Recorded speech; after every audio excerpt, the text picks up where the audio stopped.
Saúdo-vos com a santa paz de nosso Senhor e Salvador Jesus Cristo. Lições da Bíblia com o pastor Sócrates Penaforte Fadu.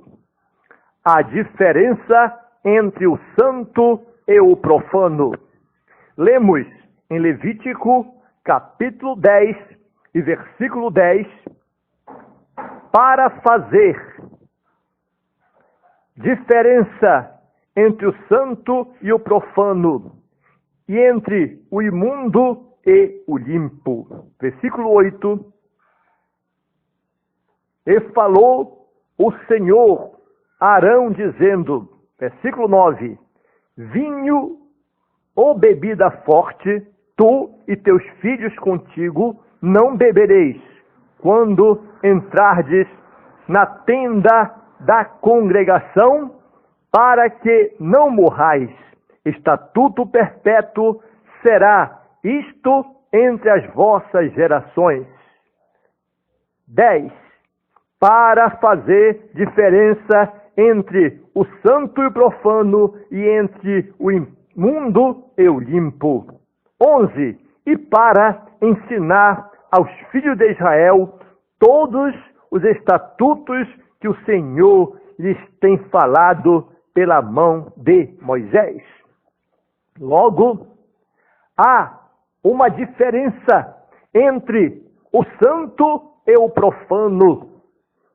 A saber, que este texto da Bíblia Sagrada revela a posição ou propósito de Deus de estabelecer uma regra, uma clara distinção entre o que é santo e o que é profano, e entre o que é imundo e o que é limpo. Portanto, profano é tudo aquilo que transgride o que é santo. É o que se opõe às coisas divinas, sagradas. Ser profano é violar os princípios sagrados, é entregar-se a práticas impuras, indignas. Por outro lado, ser santo significa ser puro, perfeito, incorruptível, verdadeiro, autêntico, sincero, imaculado, impecável, perfeito, real. Somente Deus é santo no sentido absoluto. Porém, Ele exige que os seus filhos sejam santos também, em toda maneira de viver, porque Ele é santo. Neste sentido, ser santo é ser separado para Deus. Há, portanto, um contraste muito grande entre o santo e o profano nas Escrituras Sagradas. O texto deste capítulo 10 que lemos de Levítico mostra como os sacerdotes Nadab e Abiú foram mortos diante do altar de Deus ao profaná-lo, oferecendo fogo estranho sobre o altar santo de Deus, além de estarem embriagados. Em Ezequiel, capítulo 44 e versículo 23, o Senhor revela a função dos sacerdotes.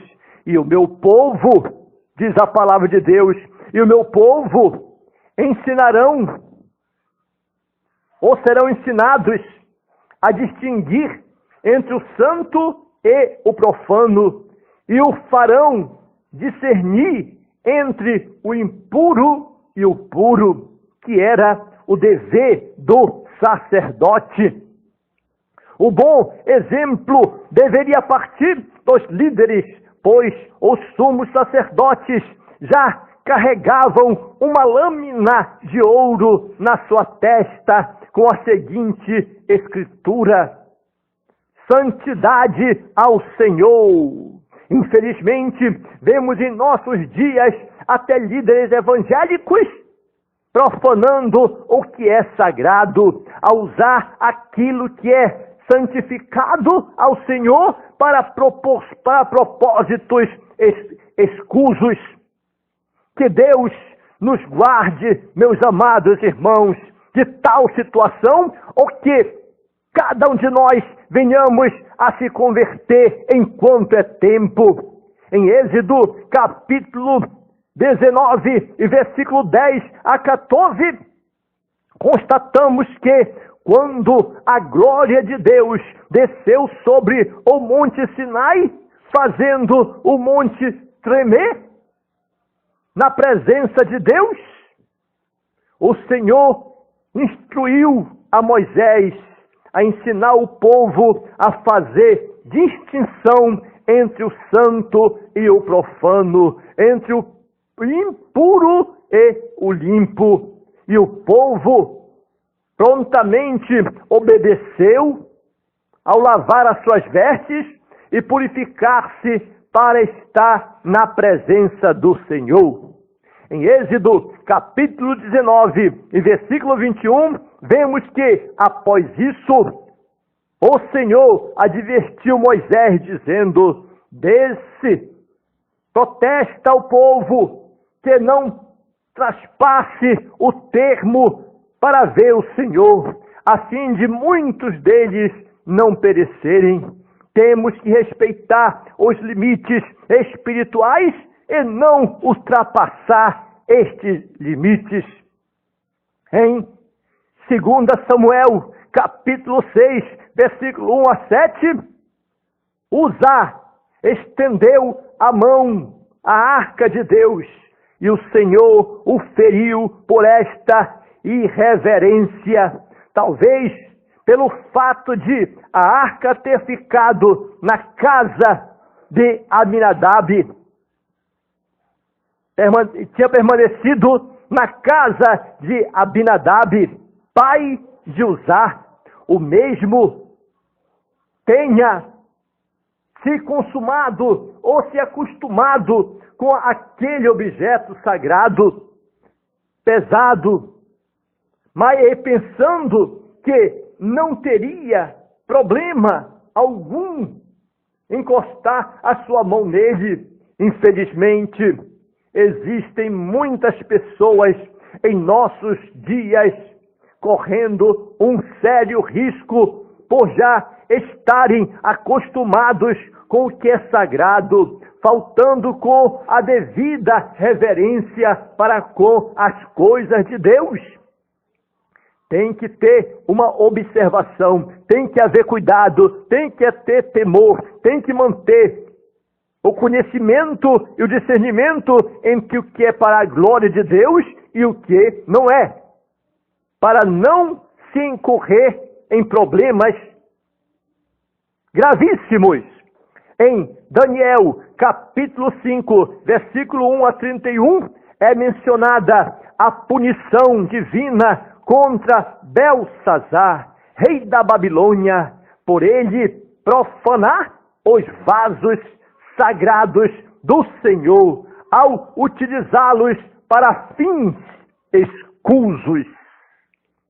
Ele quis profanar, ele quis blasfemar, ele quis usurpar. Então, ele foi corrigido rapidamente. Em 1 Timóteo, capítulo 6 e versículo 20, Paulo aconselhou Timóteo dizendo: ó Timóteo, guarda o depósito que te foi confiado, tendo horror aos clamores vãos e profanos e às oposições da falsamente chamada ciência. É preciso ter cuidado, é preciso fugir da cilada, é preciso fugir do perigo, é preciso afastar-se da situação precária ou problemática para a glória de Deus. Em Hebreus, capítulo 10 e versículo 29, o escritor sagrado nos adverte sobre o castigo dos profanadores da nova aliança. De quanto maior castigo cuidais vós, será julgado merecedor aquele que pisar o Filho de Deus e tiver por profano o sangue do testamento com que foi santificado e fizer agravo ao Espírito da graça. Em Hebreus capítulo 12 e versículo 16, o autor desta carta aos Hebreus ainda nos adverte sobre o exemplo de um profano do Antigo Testamento, dizendo: e ninguém seja profanador ou profano como Esaú, que por um manjar vendeu o seu direito de primogenitura. Que situação, meus irmãos!